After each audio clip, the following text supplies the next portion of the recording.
চলে এসেছি লিপি সিচিমেজে থেকে। তো আজকে এখন বাজে 9:30। তিন্নি গেল আজ পরীক্ষা দিতে, আর পরীক্ষা আছে। তো যতক্ষণ না বেরোয় অন্য কোনো কাজ হয় না, ওর পিছনে লেগে থাকতে হয়, এই কাগজ নিয়ে, এই নে ওই নে। ঠিক, ও একটু আজকে ভাত খেয়ে যায়নি, এমনি ম্যাগি খেয়ে গেছে, কারণ ক্যান্টিনে গিয়ে খাবে। তো বললো যে এখন ভাত খেতে ভালো লাগছে না। আমি করেছিলাম ভাত, তারপরে মাছ ওর মতো করেছিলাম, কিন্তু খাবে না সকালে ভাত। তো আমি ওয়াশিং মেশিন চালিয়েছি। তো আমাদের দাদাভাই তিন্নিকে মেট্রো তুলতে গেছে, মানে মেট্রো স্টেশন অব্দি এগিয়ে দিতে গেছে। আর আমি কিছু মানি প্ল্যান্টের রুট বার করেছিলাম, মানে ওই যে জলে বুড়িয়ে, তো সেইগুলো একটা জায়গায় অনেকগুলো একসাথে মানে মাটিতে দিয়ে দিলাম। তোমাদের দাদাভাইকে বলছিলাম, তো দেরি করছে, আমার আর ধৈর্য ধরেনি। বলছিল কোকোপিট এনে করবে, তো কোকোপিট আনা হয়নি। অনেক দিন ধরেই কোকোপিট আনা হচ্ছে না, খালি বলছে আনবে আনবে। একটু দূরে যেতে হয়, তো আমাদের এই নার্সারিতে গেছিলাম, বাটুলিতে ছিল না, আর যার কাছে ছিল অনেকটা বেশি দাম চাইছিল। তো আমরা যে গড়িয়ার যে হাট বসে, মানে গড়িয়া হাট নয়, বাঁশগড়িয়ায় যে একটা হাট বসে সোম শুক্রবার, সেখানে গেলে অনেকটা পাওয়া যায়, অনেকটা অনেক কম দামে পাওয়া যায়, অনেক দিন চলে যায়। তো যাওয়া হচ্ছে না, কবে যাবে তার ঠিক নেই। আমার আর ধৈর্য ধরেনি টবটা দেখে, তো আমি এমনি মাটিতে বসিয়ে দিয়েছি। চলো, তোমার দাদাভাই নেই এখন, এই সময় আমিই করেছি, জানি না হবে কি না ঠিকঠাক, কারণ গাছ ফাছ ওই বেশি মানে পোতে, আমি পরে জল ফল দিয়ে এসব করি। তো আমি করলাম, দেখো কি করলাম তোমাদের সাথে শেয়ার করি। আর এখন থেকে আজকের ব্লগটা শুরু করছি, সঙ্গে থাকো। এই দেখো, এখানে দুটো, এই দুটো খালি টবে থেকে নিয়েছি, মানে যে মাটি নিয়েছি, মানে এতে মানি প্ল্যান্ট ছিল, সেই মানি প্ল্যান্টগুলোও এখানে দিয়েছি। আর ওই যে বোতলটা, ওটাই আমি মানে মানি প্ল্যান্টের ডগা কেটে রুট বার করি, ওখান থেকে দুটো নিয়েছি, মানে চারটে গোল্ডেন মানি প্ল্যান্ট এক জায়গায় দিয়েছি। এটা অনেকটা বড় একটা টাব। আর এটা ওই পার্পেল হার্টের গাছটা ওই রুট বার করি যে ওই জারে রাখা ছিল, তো ওটাও মাটিতে দিয়ে দিয়েছি। হবে কিনা জানি না, অল্প হালকা করে জল দেবো, কারণ মাটি বেশ ভিজে ভিজে আছে।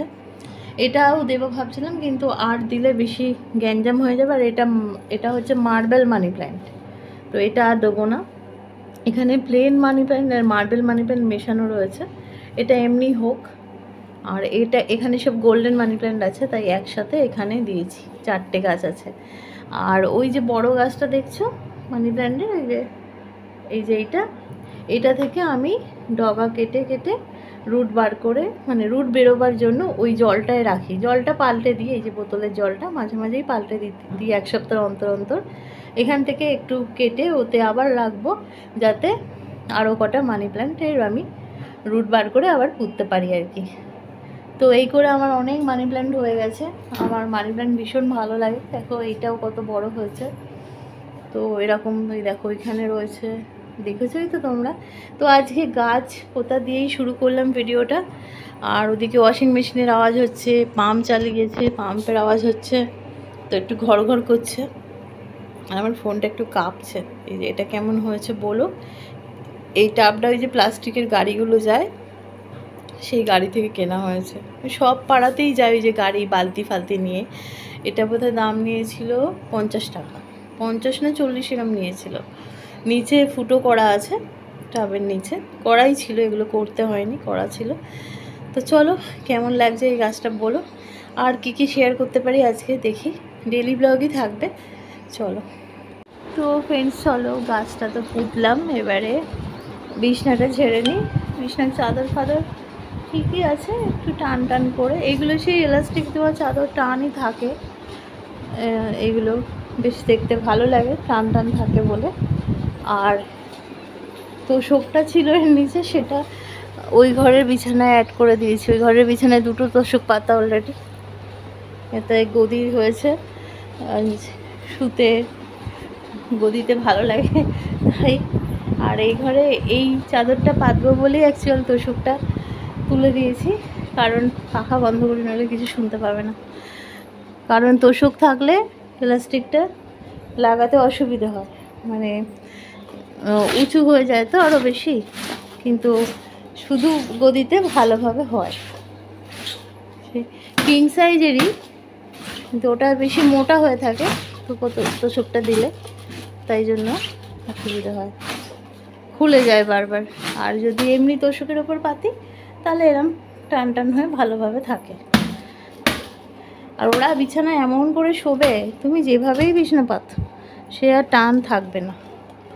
আর আমার টান টান বিছানা থাকবে, চাদর পাত টান টান থাকবে, আমার দেখতে কি ভালো লাগে।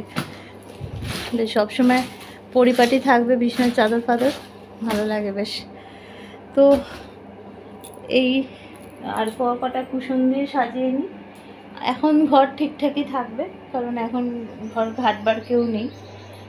এই তোমাদের দাদাভাই আসলে আবার ধরাম করে শুয়ে পড়বে বিছানায়। সে যে কোনো যে বিছানাটাই শোবে সেই বিছানাটাই গেল, কিন্তু বিছানার তো শোবে বসবে সবই করবে, তো কিছু করার নেই। আমি আবার উঠে গেলে আবার গোছাই, এই করি। আর আমাকেও তো কিছু নিয়ে থাকতে হবে, এই নিয়েই আমি থাকি। আজকে খুব চেঁচামেচি করেছি আমাদের দাদাভাইয়ের সাথে।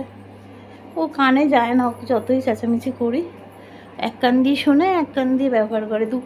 দুটো কান কি করে ইউজ করতে হয় ও খুব ভালো রকম জানে। চেঁচামেচির কারণগুলো শুনলে তোমাদেরও রাগ হবে। এই যে বড় ফ্যানটা দেখছো, এটা আজকে প্রায় 10 দিন মতো খারাপ হয়েছে। তো সারাবার লোক নাকি উনি পাচ্ছেন না। হ্যাঁ আমি জানি ইলেকট্রিশিয়ানদের ওনাদের ডাকলে সহজে পাওয়া যায় না অল্প কাজের জন্য। তারপরে আয়না আছে ও ঘরে, যে সে আয়নার লাইটটা খারাপ হয়েছে। এরকম অল্প কাজ নয়, টুকটাক করে অনেকগুলো কাজই আছে বাড়িতে, কিন্তু নাকি ডাকছেন, আসছেন না, নাকি বলছে আজ যাবো কাল যাবো। আর এককালে ফ্যানটা খারাপ হয়েছে। আর এসিটা তো গন্ডগোল করছেই, কারণ ওটা প্রায় 16 বছর না 12 বছর হয়ে গেছে যে এসিটা আমাদের রয়েছে।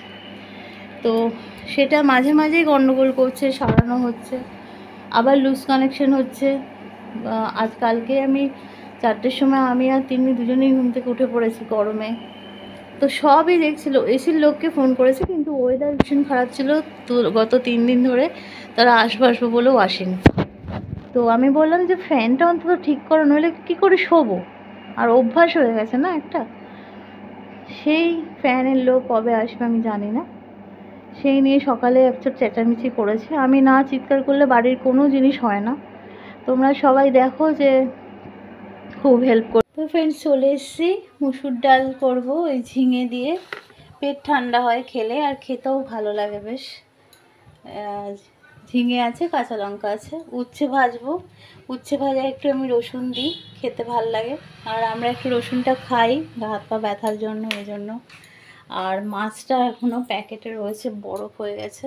কালকে না এত শরীর খারাপ লাগছিল, ধুয়ে রাখা হয়নি, একটা বাটির মধ্যে এইভাবে রাখা ছিল, তো এখন ধোবো।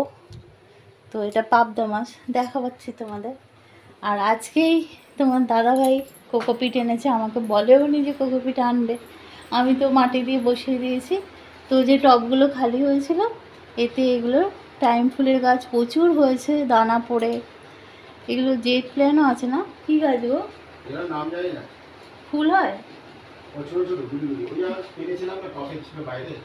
ফুল হয় ছোট ছোট লাল লাল, না নাম জানি না ঠিক, তবে ফুলগুলো খুব সুন্দর হয়। তো এই টবগুলো এই যে কোকোপিট এনে ভিজিয়ে এতে বসিয়ে দিয়েছে। আর আমি তো তার আগেই ওটা বসিয়েছি, তোমাদের দেখালাম ভিডিওর শুরুতে। তো আজকে আমরা দুজনেই বৃক্ষরোপণ করেছি। তো এখন ঝটপট করে রান্না করে নিই। আর এই যে আমার হরি আর তুরি বসে আছে, আমার দিকে তাকিয়ে বসে থাকে, ওদের কাজ, বসে আছে। তো মাছটা দাঁড়াও দেখাই খুলে তোমাদের।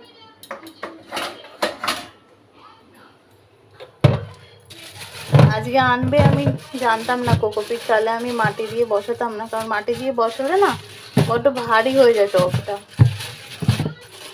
মানে অল্প মাটি মিশিয়ে বসালে ভালো হয়। বসানো হয়ে গেছে। এই যে পাবদা মাছ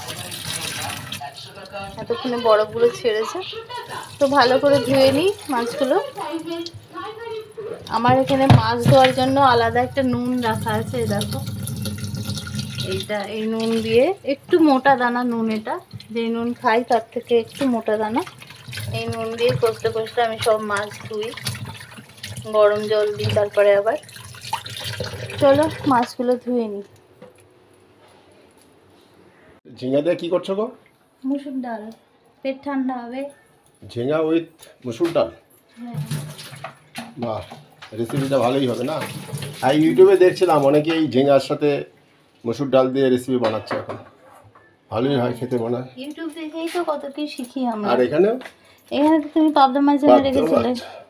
আমি ভালো করে নুন দিয়ে কষতে ধরছি, নইলে ওই যে লেল লেলে একটা ভাব থাকে না, তুমি তো আলাদা নুন আমাকে এনে দিয়েছো মাছ ধোয়ার। হ্যাঁ, এই যে এই লবণটা দিয়ে এই মাছের ধোয়া হয়। ও মাছটা হবে সর্ষে পোস্ত বাটা দিয়ে, আর ডাল হবে, আর ও তোমার উচ্ছে ভাজা হবে। উচ্ছে ভাজা, উচ্ছে ভাজা হেভি লাগে খেতে। উচ্ছে ভাজা দিয়ে এক থালা ভাত খাওয়া হয়ে যায়। রসুন দিতে বলেছিলে? হ্যাঁ, একটু রসুন দিয়ে। ঠিক আছে, বাবুর ঠিক জন্য আছে। একটা ডিম সিদ্ধ করতে হবে। ওকে ওকে, ঠিক আছে। যা হোক, আমি নার্সিংহোম থেকে ফিরে এসেছি একটু আগে। তোমাদের ভগবানের দয়া বাবা এখন অনেকটা ভালো আছে, যা যা টেস্ট করতে দিয়েছিল সব টেস্ট করেছে ডাক্তারবাবুরা, সব টেস্ট রিপোর্ট দেখে একটু আগে আমাদের বললো ভালো আছে। তা দুপুর 1-1:30টার সময় যে ডাক্তারের আন্ডারে নার্সিংহোমে ভর্তি আছে সে ডাক্তারবাবু আসবেন, এসে হয়তো ডিসচার্জের লেটার করে দেবে। তাহলে যদি ডিসচার্জ আজকে হয়ে যায় তাহলে আজকে বিকালবেলা নিয়ে আসবো, আর না হলে কালকে ছেড়ে দেবো। এই যাত্রা বাবা বাড়িতে ফিরে চলে আসলো। সবাই ভগবানের দয়া, জয় গোপালের জয়, জয় রাধে রাধে। চলো টাটা।